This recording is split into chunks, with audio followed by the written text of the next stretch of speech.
I just finished reading the Dark Tower series by Stephen King, all 7 books. I have so many different thoughts right now. I've been reading this series for years. So I've grown to love all these characters in this series.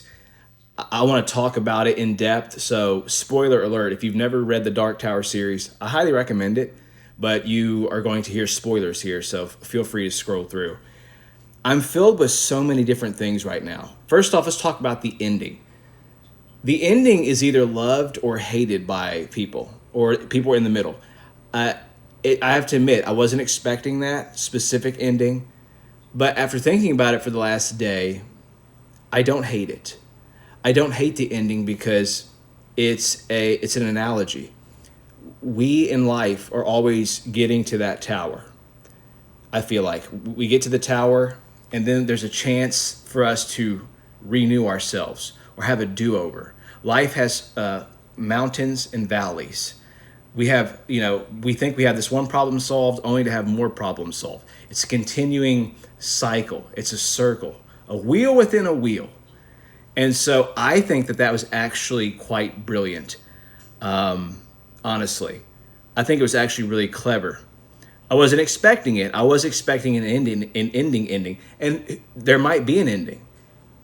When Roland acquired that certain artifact, the Horn of Eld, that could be the key that actually ends his story once and for all. But, who knows? That's what I like. He leaves it up to the reader, honestly. Book 6 and 7, I'm not going to lie, I wasn't a huge fan of book 6, The Song of Susanna. That wasn't my favorite of the series. I did like Wolves of the Kala. I did like book 5. Book 6, Book 7 was a good way, I think, to end it. This was after his car wreck, so he was thinking of all kinds of different things while this was going on, I'm sure, Stephen King. I think he thought that he only had so long to write it. But it starts off at a good pace. We have our first death, Father Callahan. I really liked Father Callahan. I read about Father Callahan this year in Salem's Lot.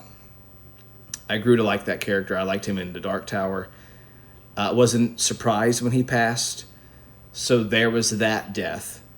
The showdown between Mordred and Walter, I wasn't expecting that, honestly. I thought it would be Roland and Walter going at it, but Mordred was scary. That was a good battle. That was intense, and I'm satisfied with that. Mordred being, of course, Roland's child with Susanna, of course, in book 6, carrying this human hybrid spider, which was pretty wild. That was a great villain. But back to the story. The beams getting back in place, all this multiverse travel. We have so much going on compared to book 6. Book 7 just goes into so many different things.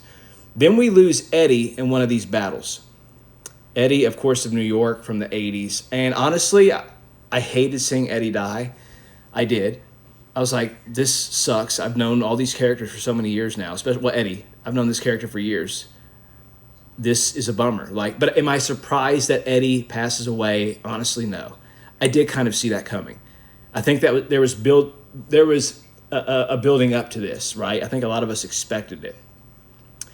And then so Eddie's gone, a major part of Catet, major part of the group gone, which leaves Jake, Susanna, and of course Roland and Oy. And Jake and Roland end up going back to Maine to save Stephen King. Jake, of course, being the one that saves the author's life. That was a interesting part of the book. I didn't mind that part as far as entertainment, but when we got to Jake passing away to prevent Stephen King from dying, I hated that. That was so sad. Definitely started feeling some emotion in my head for this one. I mean, that was Roland's son. Roland was Jake's father figure.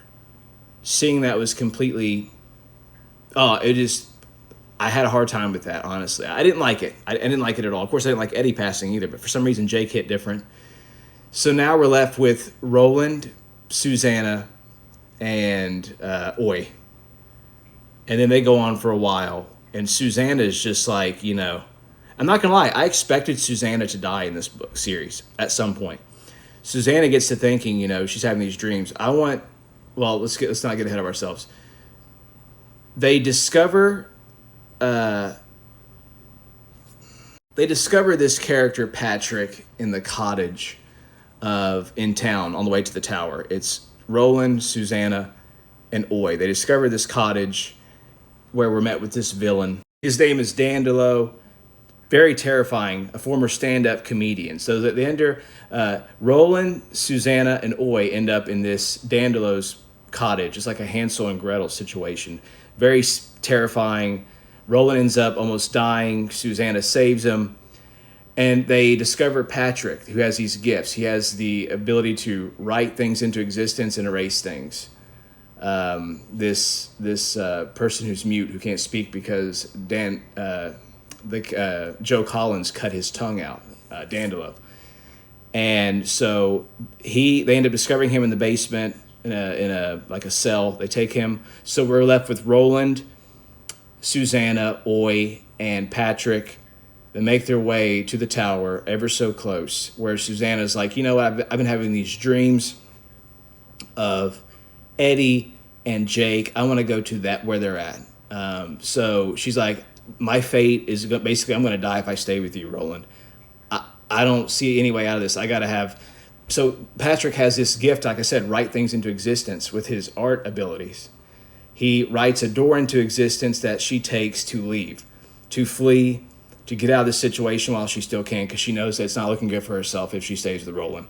And she's been hurt too many times, and she's like, I'm out of here. So like I said, I expected Susanna to maybe pass away.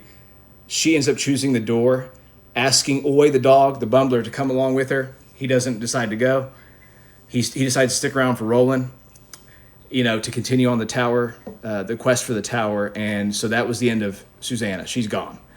I have to wrap this up because I only got 3 minutes left. These videos are only 10 minutes long, or can only be 10 minutes long. So Susanna is gone. She chooses a different world where she does meet Eddie and Jake. They don't know who she is. She knows who they are, though. Well, they're not the same Jake and Eddie. They're in a parallel universe, Jake and Eddie. But she knows them, and they somehow have a connection to her because they're brothers in this alternate reality that she walked into. Jake and Susanna. I'm sorry, Jake and Eddie. They're brothers in this world that she's walked into. So she ends up getting with them around Christmas time, around the holidays, like her dreams. Then we're left at the final, the tower. It's Patrick, Roland, and Oy, where Oy ends up saving Roland's life from Mordred. It was terrible. I wept. I cried. I hated this death. This one affected me the most. Oy stuck around, ended up, and this was after Roland shouted at him, because Oy was, still, being sad that Susanna left. Roland lashes out at him. In the middle of the night, or early hours of the morning, Oy saves Roland's life from Mordred. And Roland kills Mordred. It was a pretty big battle. And then, because I got to wrap this up because we only got 1 minute and 40 seconds left, they get to the Dark Tower. It's finally there. The Crimson King battle was lame. It was quick. It wasn't long. Roland fights the Crimson King. The Crimson King sends snitches at him, or sneeches, I forget what it's called in the book, like in Harry Potter, but they have explosions, the little snitches, and they explode all around. He ends up taking out the Crimson King. Patrick, the gifted artist, basically gets rid of the Crimson King, writes him out of existence except for his eyeballs. So the Crimson King's eyeballs are left for eternity to sit there at the top of the tower and to just exist. Roland gets in the tower, ascends different layers to see things from his past, artifacts, pictures of his father, only to, finally make it to the top of the tower to discover. Well, he acquires the horn of the horn artifact that I spoke about earlier. He acquires that artifact, and in the final room or door, he ends up back in the desert. He walks through to the desert where he began. The famous passage from the book, "The man in black fled across the desert, and the gunslinger followed." That's how the book ends. Roland ends up where he started. The end ends up in the beginning, and this time it could be different. This time he could meet new comrades along the way. Will this be an endless loop, or will this finally be the last time? King leaves it up to the readers. King left it up to the reader to decide if he wants to go further, a few chapters before it ends, leaving some disappointed and leaving some satisfied. Please follow this channel for more book reviews.